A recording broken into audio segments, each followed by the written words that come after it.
time, my brother and I were going down a canyon road with a cousin.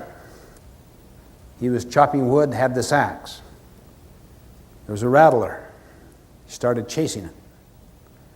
He started chopping at it. Eventually, cut it in two. The front bit him right here, at the crook between the forefinger and the thumb. So many ways he could have responded.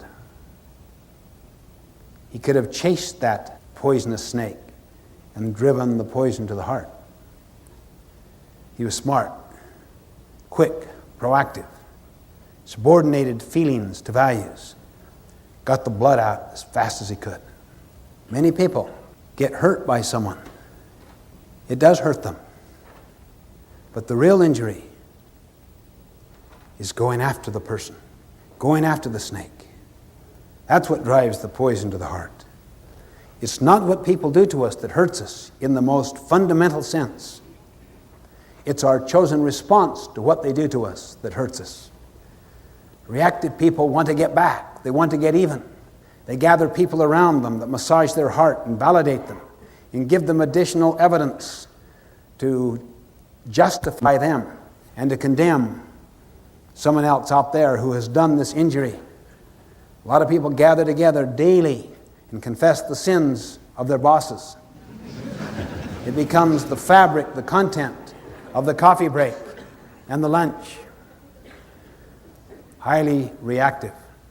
Proactive people learn to get the poison out and to move on. To forgive, to forget. Resentment means to live it again and again and again, and to fester, feed upon it. The net effect is to get filled with negative energy, to polarize, to seek self-justification, to look for data. That which we want to believe can easily be supported by data. The way you interpret data, as Eleanor Roosevelt put it, nothing can make you feel inferior without your consent. As Gandhi put it, no one can take away your respect unless you give it to him. Proactive people who act on the basis of their values, their purposes, their vision, don't give their power away, their freedom, their power to choose, to other people's weaknesses. We simply must never build our emotional life around the weaknesses of other people. Otherwise, we disempower ourselves and empower their weaknesses to continue to mess our life up. This is heavy-duty stuff, particularly for people that have had years and years of explaining away their misery in the name of somebody else. One time, a woman stood up in the middle of a group like this and started to give a speech on her own, spontaneously. And then she sensed the inappropriateness of that, grew a little embarrassed and sat back down, but she could not restrain herself from talking to everyone around her. She was just filled with some kind of explosive learning or excitement. And she had positive energy. You could see it in her eyes and her gestures, her body language. I could hardly wait to the break to get up. Positive energy. You could see it in her eyes and her gestures, her body language. I could hardly wait to the break to get up. Principle, that habit of being proactive means to me.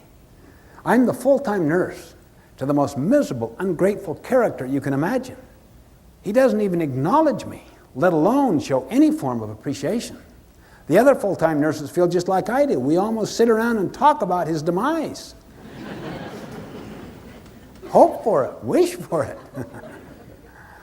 while we're taking care of him.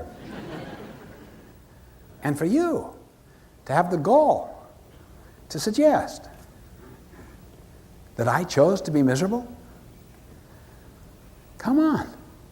I didn't choose it. He made me. But then I realized how dependent I am, how I've given my power to his miserable behavior. She said, as soon as I swallowed that big, thick, bitter pill, and it hit And I realized, wait a minute, if I chose to be miserable, I can choose otherwise. She said, I was let out of prison. I was liberated. That's when I stood up. I wanted to talk to everyone. I wanted to proclaim my freedom. I could not contain myself. I just can't tell you what that means. Between what happens to us, the stimulus, and our response to the stimulus lies our freedom.